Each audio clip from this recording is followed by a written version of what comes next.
Миғраж сөздікте жоғары көтерілу дегенді білдіреді. Шариғаттағы мағынасы Мұхаммед Алланың оған игілігімен сәлемі болсын. Исра түні Бәйтүл Мақдистен ең жоғарғы аспанға көтерілуі, яғни Алла тағала пайғамбарымызды Алланың оған игілігімен сәлемі болсын. Ереже айының 26-сынан 27-сіне қараған түні Мекке қаласынан Ақса мешітіне апарып, сол жерден Миғражға көтерді. Исра сүресінде пендесін бір түні оған белгілерімізді көрсету үшін Харам мешітінен біз айналасын мүбәрәк қылған Ақса мешітіне Исра жасатып апарған Алла тағала әртүрлі кемшіліктерден пәк делінген. Аятта келген Исра сөзі түнде жүру дегенді білдіреді. Алла елшісінің жұбайы Хадиша анамыз бен көкесі Әбу Талиб қайтыс болып, Тайып сапарынан қатты соқ қалған, тағы басқа оқиғалардан кейін екі дүние салдарына жұбату өспестес Миғраж оқиғасы орын алған еді. Бұл оқиға мүміндердің иманын қуаттаса, иманы әлсіз немесе көпір сенімділердің көпірлігін арттырды.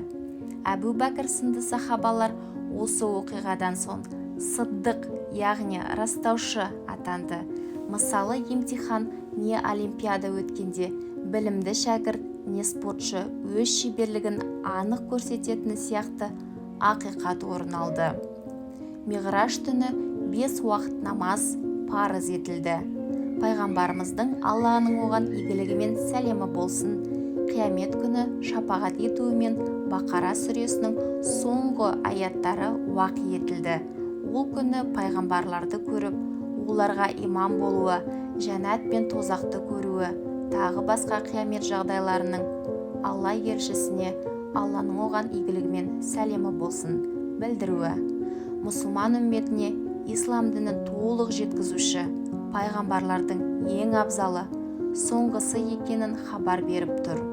Кейбір адамдар осы жағдайлардың бір сәтте орын алуы мүмкін бе деген сияқты күмәнді ойлар айтады.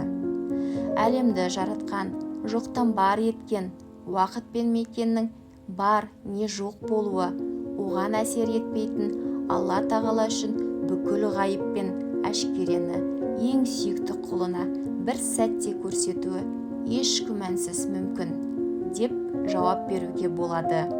Исраны жоққа шығарған кісі көпір саналғанымен, Миғражды жоқ санаушы адасқан, бидғатшы, теріс жолдағы адам ретінде есептеледі.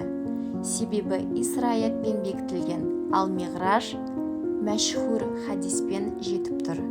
Миғраж түнін нәпіл намаздар оқу, дұға, истихфар ету, Құран оқу, зікір ету, пайғамбарларымызға салауат айту, күндіз ораза ұстау, тағы басқа құлшылықтармен өткізіп, мешіттерде айтылатын уағыздармен, кітаптардан Мұхаммед пайғамбарымыздың Алланың оған игілігімен сәлемі болсын өмірімен жақынырақ танысуға ұмтылғанымыз дұрыс.